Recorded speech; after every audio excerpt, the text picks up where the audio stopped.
നമ്മുടെ ദൈവത്തിനു സ്തുതി പാടുന്നത് എത്ര ഉചിതം! കാരുണ്യവാനായ അവിടുത്തേക്കു സ്തുതി പാടുന്നത് ഉചിതം. കർത്താവ് ജെറുസലേമിനെ പണിതുയർത്തുന്നു.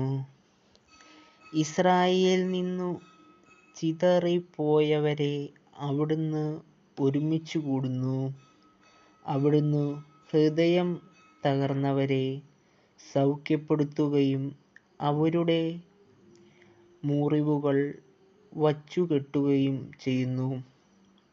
അവിടുന്ന് നക്ഷത്രങ്ങളുടെ എണ്ണം നിശ്ചയിക്കുന്നു, അവയോരോന്നിനും പേരിടുന്നു.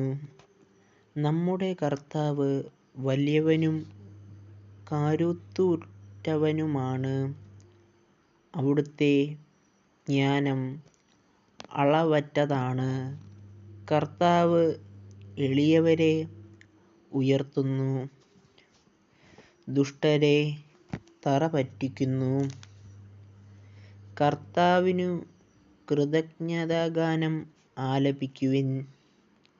കിന്നരമീട്ടി നമ്മുടെ ദൈവത്തെ സ്തുതിക്കുവിൻ. അവിടുന്ന് വന്നിടത്തെ മേഘങ്ങൾ കൊണ്ടു മൂടുന്നു.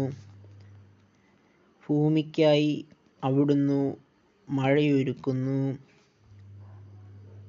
അവിടുന്ന് മലകളിൽ പുല്ലു മുളപ്പിക്കുന്നു. മൃഗങ്ങൾക്കു അരയുന്ന കാക്കക്കുഞ്ഞുങ്ങൾക്കും അവിടുന്ന് ആഹാരം കൊടുക്കുന്നു. പടക്കുതിരയുടെ ബാലത്തിൽ അവിടുന്ന് സന്തോഷിപ്പിക്കുന്നില്ല. ഒട്ടകക്കാരൻ്റെ ശിഖരതലത്തിൽ അവിടുന്ന് പ്രസാദിക്കുന്നില്ല. തന്നെ ഭയപ്പെടുത്തുകയും തൻ്റെ കാരുണ്യത്തിൽ പ്രത്യാശ വയ്ക്കുകയും ചെയ്യുന്നവരാണു കർത്താവ് പ്രസാദിക്കുന്നത്. ജെറുസലേം കർത്താവിനെ സ്തുതിക്കൂ.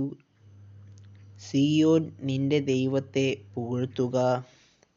നിന്റെ കവാടങ്ങളുടെ ഓട്ടംപാലുകൾ അവിടുന്ന് ബലപ്പെടുത്തുന്നു. നിന്റെ കോട്ടയ്ക്കുള്ളിലുള്ള മക്കളെ അവിടുന്ന് അനുഗ്രഹിക്കുന്നു. ദൈവത്തിനായി നിങ്ങൾ ഈ ചാനൽ സബ്സ്ക്രൈബ് ചെയ്യുക.